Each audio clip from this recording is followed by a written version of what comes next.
Well, I'm 30, I'm divorced, and I live alone with my dog. My home was supposed to be loud and filled with laughter and excitement, but the background noise of my apartment is mainly just my dog snoring. I don't need no man. I don't need no man.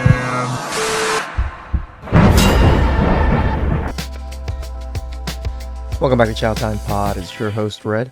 Got a video today from Desperate Reborn. Modern lonely women admit they actually have no options. Please like, subscribe down below. I really appreciate that. Let's get that chow. It's chow time. The type of man that I'm looking for, he got to be a 6'5" African giant. He got to have all the money in the world. He got to want to take care of me, take care of my family. You know, do the little shebang, you know, and just be a supportive. At least $200,000 a year. Ah, yes. Take it in, my comrades. For we all know the nostalgic smell of sweat and fresh wig glue. Such confidence must be admired. Because even though her nipples touch her belly button, she requires a 6'5" mandingo man that also makes a minimum of $200,000 a year. Period. Yes, I know what you're thinking. Lord Death shows. Shut up and take my money. But wait, there's more. I got my own money. I don't need no stuff. This 304 model comes pre-installed with the I don't need a ninja and I got my own money response package for free. So you'll have hours of fun enjoying deep conversations with a 5th grader. Well, with overgrown mammary glands. This may be conspiracy, but your grace truly believes that the wig glue absorbs into their scalp like the famous Venom symbiote. It seems like every time the Amazon wig touches their head, they start this mystical chant about being a 10. I'm a baddie or a period. Well, we'll save that for another video. Yes, the streets of Arkham are full of these delusional women. Your grace warns us. The second wave of modern women are now approaching the end of the manufacturer's warranty. There will be an influx of Oh my god, that freaking warranty comment.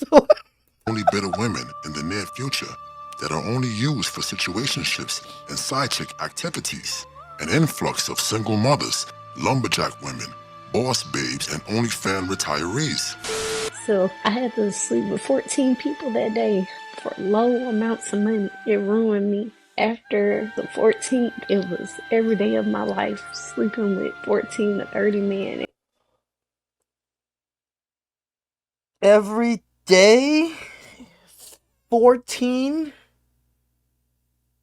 to 30? Every day. Is there something called like penis burn?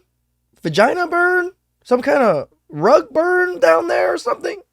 There has to be. Every day, going to different parts of Tennessee, walking the streets, being forced to do them and make that money. Damn. Victims of hypergamy that are now held captive by the wall of no return. Prepare yourself accordingly. You know what I realized with us women? And I think that I was like this at one point in time too. We equate our value to how many men want to sleep with us, how many men are in our DMs, and how many proposals we got. Not marriages, Yep. proposals. That's exactly what you guys do. But here's the thing. If all these guys want us and we want none of those guys, then we have no options. And I think that's like a hard pill for us to swallow. Like, we don't want to admit that, but we know deep down inside, like, we go to our message requests or our DMs or our text messages, and it's just full of guys that want to sleep with us or, you know, talk about our bodies. We realize, like, damn, we ain't got no options. Because really, you only consider the guy's options that you actually want. Am I right or am I right?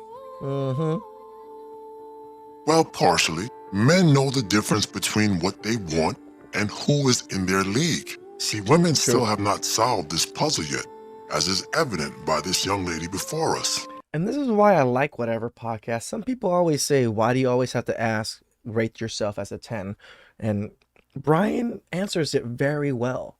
Because people are delusional. They cannot rate themselves and, objectively see where they belong. They all seem to think they're 10s. They think they belong to the upper echelon of couples or relationships, and you don't meet those requirements. You didn't even meet the requirements of like the high echelon, not even the upper echelon. But women seem to think, I'm a 10. I'm gorgeous. I can get those type of men. No, bitch, you a 6. 5 on a normal day. Maybe a 6 on this good day with all that makeup. So, no, you're not no 10. The hard truth is that most modern women are socially dyslexic. They lack the tools needed to successfully navigate the ever-changing dating market. Because they have men waiting online to split their uprights, this somehow makes them eligible for the varsity squad of Tenderloin. Yep. This is where introspection ends and cognitive dissonance begins. This is why the No Frills 4 and the venerated 9 talk, act, and think the same. This is why the modern woman says things like, I deserve. I know my... Damn, Destro said it. I know I'm interrupting quite a bit. The 4s act as if they are the 9s in the world. And the 9s act the exact same way. Overweight women think that they're 9s and 10s. And they act just like women that are 9s and 10s. That's the problem. That's why there's so many women that are single. My worth. And my personal favorite, I won't settle. Why would I settle for less when I can have exactly what I want? No, you can't.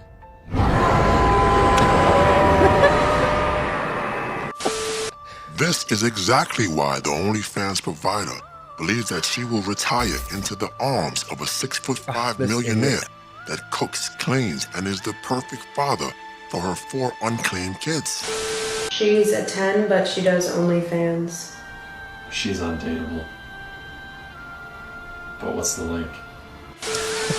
They conflate sexual attention with genuine attraction. It's clear that the dating app metaverse has caused an infinite loop in their programming. But remember, this is not our war to fight, because... I don't need no man. I don't need no man. So the question is, when do you settle? When do you compromise? Or do you at all? As for me, I've been single a pretty long time. It looks like it, girl. Never thought it would be this long. I have to admit, when I got divorced a long time ago, like 50, it was a little 60 arrogant. years? I was in my mid-30s, and I knew it was a good catch. Good woman, educated, great career. She knew, guys. She knew. Amazing mom, and I was a great wife. Cook, clean, do all that. So I kind of was a little arrogant and thought, oh, it's no problem. I'm going to be married in 2 to 3 years. Well, it's been a long, long time. And honestly, not even gotten close. And so sometimes, like a lot of women in my situation that I've talked to, that you ask yourself, well, when do you give up? When do you give up on finding the one? Or do you? As for me, I go back and forth. Sometimes I go, well, I just need to be with Mr. Right now. Doesn't give me butterflies, but he's a good man. He's nice. He likes me. Don't have much in common, but he calls, so I talk to him. Or sometimes you've got the one that gives you butterflies, but he's unreliable and not dependable. He's broke. They just tell on themselves, guys. This is why you never really need to ask for body count. You never need to ask a lot of things. You just sit and date the woman and just let her talk. Let her talk your ear off. And then you pick up the information that is necessary. She literally says, I can't settle with the nice guy. I can't settle with the people that take care of me and want to be with me. I only want the fuck boys. And the fuck boys don't want to be with me. You got to take him out to dinner. We've all done that. Those are never sustaining long-term relationships. So the question is, do you compromise? Well, where I am right now today, I'm going to say no. I'm not going to compromise. I'm waiting. I'm going to stay optimistic. It gets hard staying optimistic this long. But I'm going to stay optimistic. Now, tomorrow? I don't know. See, women don't even do anything to change their situation, right? Just tomorrow, we'll see. At least men, well, at least improve yourself, improve your financial position, improve your looks, improve your health. Go travel overseas. Do something to find what you want. If you want a family, do your hardest to get a family, guys. You want kids? Find a good woman to have kids with. If not, go get some surrogacy. I'm dead serious about everything I say, guys. If you want these things, go after it. Might settle. Just keeping it real. Can you hear the chuckles of Einstein for this example of insanity? Doing the same thing and expecting a different result. So pathetic she is. I won't lie, this older grandma is somewhat attractive. If she paid your grace a hefty allowance, I might consider smashing those cakes to smithereens to afford some Cobra issue flak jackets for our new recruits.